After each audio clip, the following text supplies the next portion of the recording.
السلام عليكم ورحمة الله وبركاته. النهاردة حبايبي معانا تورتة الجاتو شاتو زي ما انتم شايفين كده.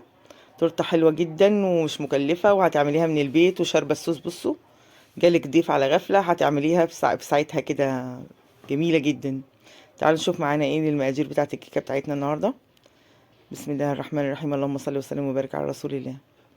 معانا يا حبايبي كوباية ونص سكر، وكوباية ونص لبن، وكوباية زيت. كوباية ونص سكر زي ما انتم شايفين كده ونص، كوباية ونص سكر،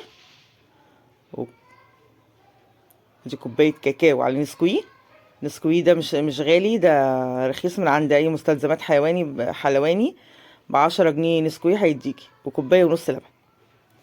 تمام، كوباية ونص سكر وكوباية ونص لبن وكوباية نسكوي، ب10 جنيه نسكوي يعني سايب. هقلبهم كويس جدا مع بعض زي ما انتم شايفين كده، يتمزجوا كلهم مع بعض، السكر واللبن والزيت والنسكوي او الكاكاو. هقسمها نصين كده وهاخد النص الاكبر كده عشان اسقي بيه. معايا هنا بقى 3 بيضات. بسم الله الرحمن الرحيم، اللهم صل وسلم وبارك على رسول الله.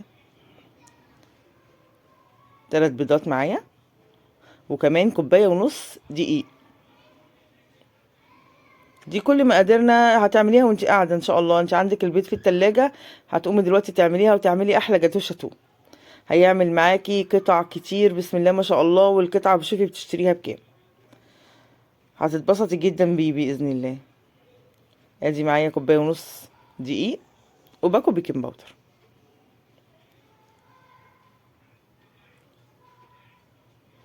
ذره ملح كمان، باكل بيكنج باودر، معلقتين خل كده كويسين بيساعدوا على ارتفاع الكيكه، خلوها هشه. هقلبها بقى كويس كده زي ما انتم شايفين من ناحيه واحده بس كده. انا خلصت معايا الكيكه، ومعايا الصوص بتاعي اللي انا قسمته من الاول، اللي هو كوبايه ونص سكر وكوبايه ونص لبن وكوبايه زيت وكوبايه نسكويه او كاكاو. قسمتهم، قلبتهم كويس وقسمتهم، وحطيت النص التاني في التلاجة. جبت معايا صاج كده او صينيه زي ما انتم شايفين ودهنتها زيت. تمام، ههبطها كده، اخبطها تخبيطتين، والفرن والع معايا على 180 درجه. هحطها في الرف اللي في النص، يكون الفرن ساخن من قبليها يا جماعه. بصوا بقى، انا عندي بقى حاجه، المفروض ان انا كنت قطعت الكيكه دي، قطعتها اكني هقطع هاكل، بس انا ما قطعتهاش بقى. فالمفروض انتي تقطعيها علشان خاطر تشرب الصوص ده كله، ويخش لها كمان الصوص جوه. لو قطعتيها زمان الصوص ده نزل جوه الكيكه من جوه. هي دلوقتي هتشرب من بره وهتشرب من تحت، لكن في النص مش هيبقى شارب.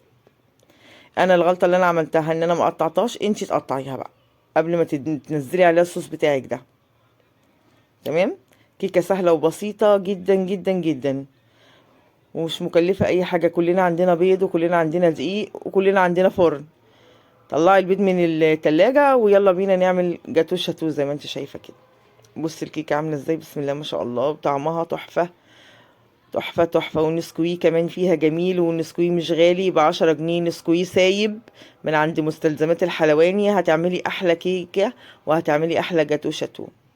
زوقيها بقى من عندك كده باي حاجه، وحتى لو ما زوقتهاش هي طريه وجميله وشاربه صوصها، حاجه حلوه بجد.